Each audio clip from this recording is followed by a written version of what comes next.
Hey, to perform the hard reset of your OPPO Enco Air 2 earbuds, first of all, you will have to take them out of this charging case. And as you can see on the both earbuds, you can find this small cutout. And here we got the two indicators. And now all you have to do is just to click and hold these two indicators at the same time. And we have to keep holding these indicators for around 15 seconds. As you can see right now, we are already not connected. And we have to keep it, we have to hold it a little bit longer. And you will hear the notification,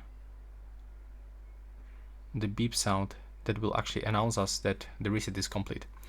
And now, when you actually put them back into the charging case and try to connect, when you put them into the charging case, you will find out that they are in the pairing mode. Which means that right now, when I will try to get back into my previous connection, I will be not connected anymore because we just restore all default settings, and now we've got the new pairing request. And this is it for this video. Right now, please subscribe to my channel.